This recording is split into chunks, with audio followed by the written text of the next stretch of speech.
My name is Akmaral Basirova. I'm a mother of many children. I want to remove from my life everything that happened before, during the last 10-15 years of my life. I can say that I have my feet on the ground now, and everything that happened in my life, including difficult moments and betrayal, helped me. In fact, I managed to get everything I have thanks to all the difficulties. My father went missing in 1997, and after that things went south. People started moving to Almaty in 1990. We worked as vendors at flea markets, did something else, and raised kids. Let's go to Almaty and try to do something there, my mom said. We arrived in 1998. We had spent 1997 waiting for my father, but couldn't find him. We arrived here in 1998. Probably trying to run away from my problems and poverty, I got married.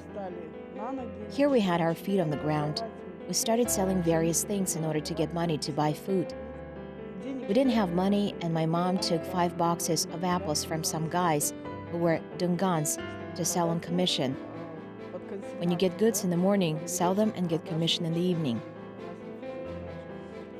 The 5 boxes were by hostel when SUV ran over these boxes and squashed all the boxes with apples.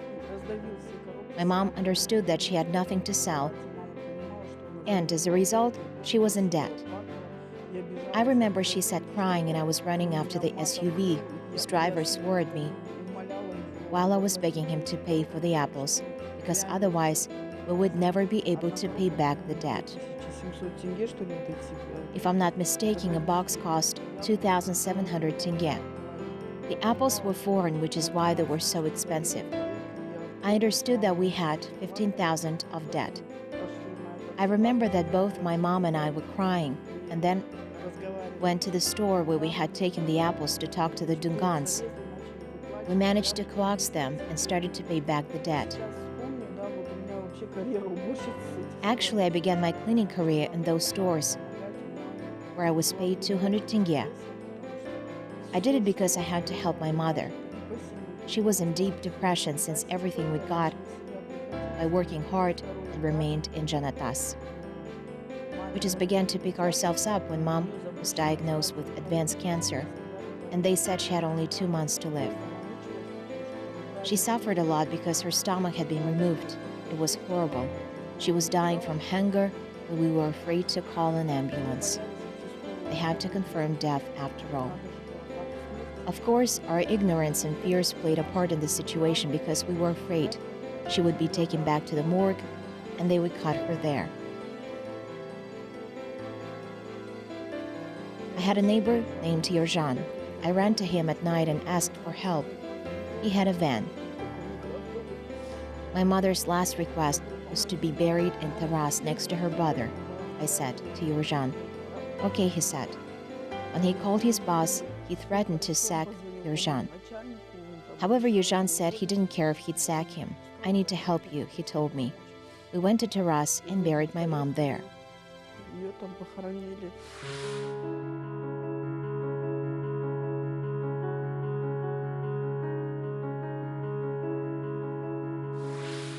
I just thought that I had to find a way out of the situation and try to treat depression with occupational therapy.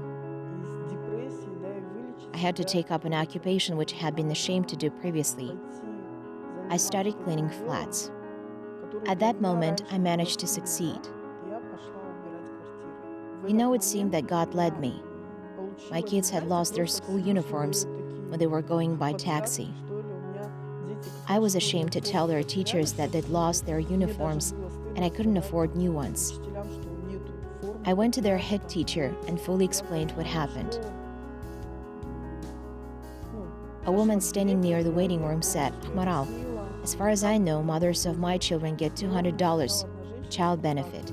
I said I didn't receive such a benefit. Actually, she meant targeted social assistance. But I had never heard about it and never claimed it. I came home, fed my children, and when they went to bed, I burst into tears because I received no assistance from anywhere. I didn't tell anyone about it because of Kazakh mentality. As soon as you tell someone, rumors start circulating, so I refrain from sharing it. All night I spent reading laws concerning the rights of mothers of many children. I remember visiting some website where I saw a note marked by an asterisk. It said, mothers find themselves in a difficult situation, call Rinat, and his phone number was given there. I called him early in the morning, I think it was 7 o'clock or 7:30, and said, Rinat, I was crying, I couldn't even explain anything. He asked me to calm down, he asked my name, address, and promised to visit me. I finally managed to explain that my children didn't have school uniforms and asked him to bring at least second-hand ones because my children could fall behind with their schoolwork. I called him on Thursday, and on Saturday he came by Honda SRV that had a big boot. That boot was filled with school uniforms in different sizes, new shoes, and groceries. He even showed me a receipt saying that his friends had gathered money. I think they paid 20,000 for the groceries. Then he asked if I had documents and if they were in order. I said I had and they were in order. I just couldn't understand why strangers were so eager to help. Then I told him, I'm sorry, Rinat, you did a lot for us, but I can't accept your help any longer. I feel ashamed and I see that my children feel the same. I don't want them to see this flow and think that instead of working, they can just sit crying, thanks to which everything would be provided for them. Akmaral, what can you do? He asked me.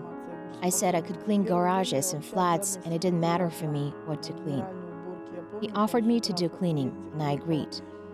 At the beginning, I was so greedy that I did general cleanings alone.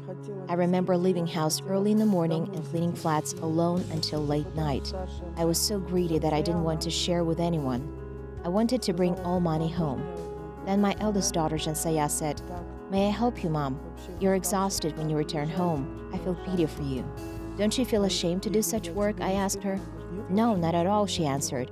I'll hand you dusters, bring buckets of water, change water in the bucket, and help with similar things. So she was 12 when she started to help me, while my eldest son, Jibek, was looking after his younger siblings. Well, this is our house. We've been building it for 6 years. Every brick is precious to us. My parents and I built this house together. My father taught me how to build a house. He and I did everything ourselves. Other guys only decorated the house. Our relatives helped us to install a roof. We plan to finish construction next year and live in the house. My mother is worried that the construction took 6 years. We dream to live together in this house. As the Kazakhs say, it's father's house. We'll stay in it because our sister will leave, but my brother and I will stay with our parents, get married, and bring our wives to this house. We have high hopes for this house.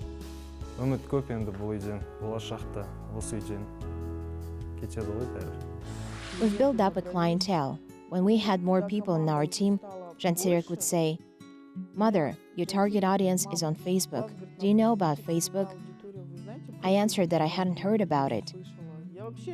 I didn't know about any sources at all, and he said, Mother, let's create a profile for you there, and I did. My first post was in some group, and I said in it, we mothers of many children need to work. We will clean your flat, transplant flowers, mow grass, and do everything you need. I remember that the post was shared hundreds of times and had plenty of comments. People were shocked that mothers of many children were looking for work because usually mothers of many children asked for groceries and children's clothes. They were surprised to see mothers of many children like us, and of course we got a lot of work. The person who allocated money to us set out a condition. I had to spend 2 months learning to run business, to know how to build a team and other stuff.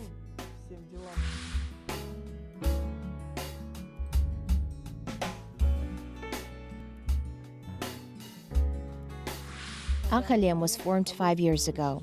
I'm very proud of my work because my project has assisted about 200 women. The Assistance Fund is a social fund protecting mothers' rights.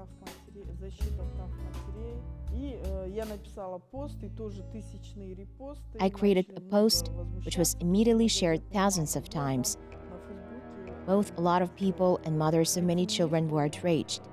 I sent a private message to Deputy Minister Nurjan Altayev on Facebook.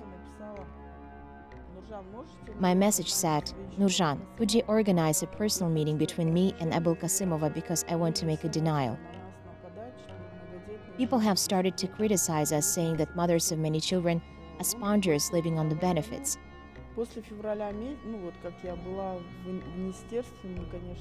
He invited me to Nur Sultan. After February, I went to the ministry and left a letter there.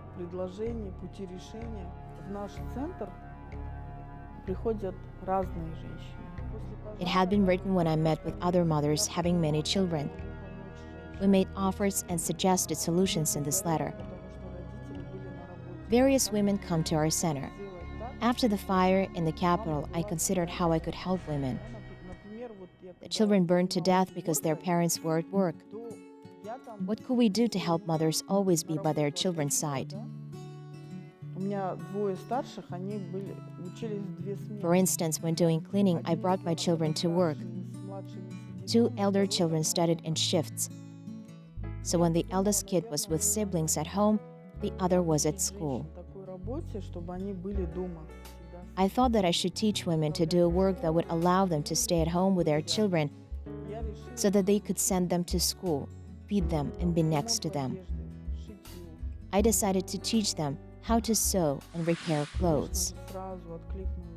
Of course, people who wanted to help responded immediately. The Businesswomen Council allocated 500,000 tenge for equipment purchase. I used my money to rent a room in Kamenka, where we put sewing machines. Mira Shanabayeva, a nice girl and a true professional, responded on Facebook. She offered to teach women to sew and design clothes free of charge. We've been teaching women free of charge for 6 months. 40 women were trained here. 9 of them have already started their own businesses. How do they do it? 2 groups of women were trained by us free of charge for 3 months. Training took 3 months. After that, each of them wrote clothing repair and sewing on the fence around their makeshift house.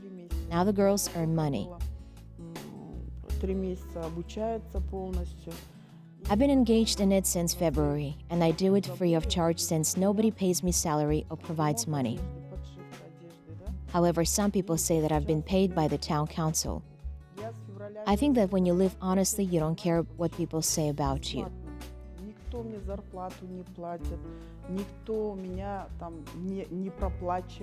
It can make everybody close their mouth, and I believe you shouldn't spend much time paying attention to slander and rumors. You need to act, work, and raise your children. In my opinion, the best quality a person can have is ability to remain human in any situation, both when fate is cruel and kind to them.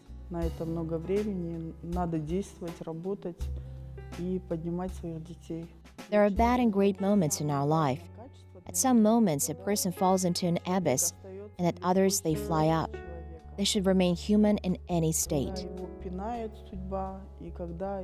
I dream that all 5 children of mine will be worthy people, honest, truthful, industrious, and sociable. Я очень мечтаю, чтобы у меня 5 детей стали настоящими людьми. I want them to have everything and never experience what I did. I always tell my children to have amicable relationship because they're closest relatives. Я всегда детям говорю, чтобы они были очень дружные. They should always wish each other happy holidays, be close, support, and love each other. They should love each other dearly. If they stop loving each other, it will be horrific. От всей души, чтобы они друг друга любили. Если исчезает любовь, это все.